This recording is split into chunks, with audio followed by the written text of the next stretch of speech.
these celebrities decided to set their phasers to stun as they entered the final frontier. Welcome to WatchMojo.com, and today we're counting down our picks for the top 10 celebrities you didn't realize were in Star Trek TV shows. Before we begin, we've got something big in the works, so be sure to tune in to WatchMojo Live on May 31st for special musical performances and much more. For this list, we're looking at celebrities who had cameos and guest roles on any small-screen iteration of Star Trek. We're basing our choices on a mix of how famous these stars are and what each celebrity brought to the show. The perihelion of Mercury would have processed in the opposite direction. Number 10. Famke Janssen, Star Trek The Next Generation. I am for you, Ulrika Vold. Though she's better known for starring alongside Patrick Stewart in the X-Men series, that wasn't the first time they shared screen time. In the episode The Perfect Mate, Janssen plays Kamala, an alien who can make herself the perfect partner for any man. Naturally, this causes trouble as she woos the Enterprise crew. The second time's even better than the first. Worse yet, she's betrothed to someone who sees her only as a diplomatic tool. Picard is left torn between his duty, his humanity, and his feelings for her. Kamala carries the bittersweet emotion of the situation powerfully as she's married off, but assures Picard she will always be his. Data to Captain Picard. Not our Data. Number 9. Sarah Silverman, Star Trek Voyager. Excuse me. Do not enter. Employees only. The sign on the door. In the two-parter Future's End, Silverman plays researcher Rain Robinson, who accidentally finds the USS Voyager after it and another man bent on its destruction are sent back in time. Thanks to her wit and humor, she's quick to see through the crew's attempts to go unnoticed and joins forces with them, even calling Tuvok a freakosaurus along the way. Would you please hand me a burrito?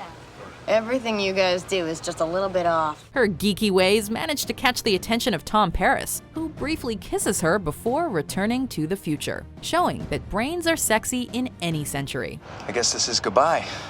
Guess it is. Number 8. Jason Alexander, Star Trek Voyager. This is a time for celebration. The geostability of your world has been restored. While best known as comedic fool George Costanza, here Alexander plays Kuros, a shockingly straight character who acts as a spokesperson for problem-solving aliens. After trying to convince the crew to solve a bounty hunter problem in return for 7 of 9, his malicious plan is discovered, and the crew eventually turns his plan back on him. Alexander was actually thrilled to play an alien on a Star Trek TV show after repeated offers to come on as a human, and his appearance did not disappoint. Have a safe journey home, Captain. Number 7. Kelsey Grammer, Star Trek The Next Generation. This is Captain Morgan Bateson of the Federation starship Bozeman. If you need someone who can embody the intelligence and sense of tragedy that comes with being a member of an ill-fated crew, who better than a king of class? My wife had left me, which was very painful. Then she came back to me, which was excruciating. Grammer plays Captain Bateson of the doomed USS Bozeman, which gets flung years into the future and caught in a time loop, crashing with the Enterprise for all eternity. Grammer portrays the captain with his signature gravitas, showing not only strength of leadership, but also pain when he learns his fate. Luckily, Picard and company help free the Bozeman from the loop, but sadly, they can't help Bateson and his crew back to 2278. Perhaps you should beam aboard our ship. There's something we need to discuss.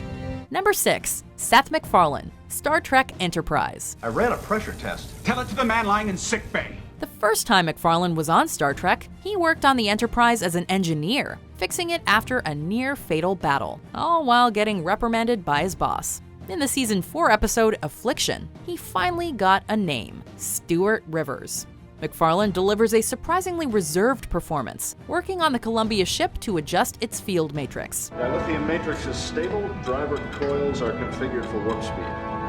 Nice work. After a stint on the show, MacFarlane returned the favor to several Star Trek cast members, having them make cameos on Family Guy. This is horseshit! And that's the last question. Thank you for coming. You've been wonderful. Number 5. Dwayne Johnson, Star Trek Voyager. When you go from the world of wrestling to a new world entirely, sometimes it's best to stick with what you know.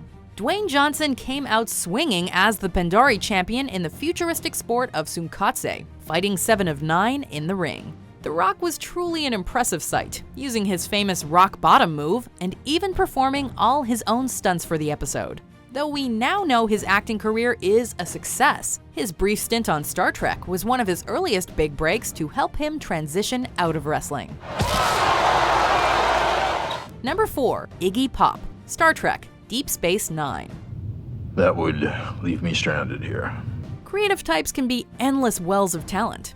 Boarding Deep Space Nine, Pop plays Yelgren, who comes to negotiate the exchange of a Vorta criminal in return for a very important Ferengi woman. Pop delivers a layered performance, switching from welcoming to violently impatient at the drop of a hat. Producer Ira Steven Behr was a huge fan of Pop's, though he regretted casting the rocker in such a subdued role compared to his performance persona. However, it's hard to deny the strength Pop brought to the character. I thought the Breen were annoying. Number 3. Abdullah II of Jordan, Star Trek Voyager. Being royalty has a few perks, especially if you're a Trekkie. The King of Jordan appeared very briefly in the episode Investigations as a science officer interacting with Harry Kim. Initially, he'd gone to take pictures on set while he was in LA, but then was asked if he'd like to be in a scene. He even offered cast members Ethan Phillips and Robert Picardo to visit Jordan. To boot, he's invested in the Red Sea Astrarium, a Star Trek theme park set to open in the Jordan city of Aqaba. Number 2. Stephen Hawking, Star Trek The Next Generation. In a holodeck poker game, Data decides to play the greatest minds in science, Isaac Newton, Albert Einstein, and Stephen Hawking, just to see what would happen. We certainly didn't expect Hawking to be such a card shark. The sarcastic banter between these geniuses is nothing short of hilarious, especially the dig about Newton's apple story. The day that apple fell on my head was the most momentous day in the history of science. Not the apple story again. In the end, Hawking plays the winning hand, taking Einstein for all he's worth, and visibly having a ball in the process. Before we unveil our number 1 pick, here are some honorable mentions. Captain on the deck. At ease. Junction room 16. Over there, Captain. Excuse us, miss. We didn't mean to trespass. It's cold outside. A lie is a very poor way to say hello. It isn't that cold. Phase distortion is dropping. The next transport window opens in 42 seconds. How long will we have, Lieutenant? 36 minutes, sir. Number 1. Mick Fleetwood, Star Trek The Next Generation. The right guest might disappear into a role so much that you wouldn't even recognize them. But layers of makeup don't hurt either. When rock legend Mick Fleetwood stepped onto the Enterprise, you may not have even realized he was there. Fleetwood played an Antedon dignitary, part of a delegation on their way to a conference, with barrels of food in tow.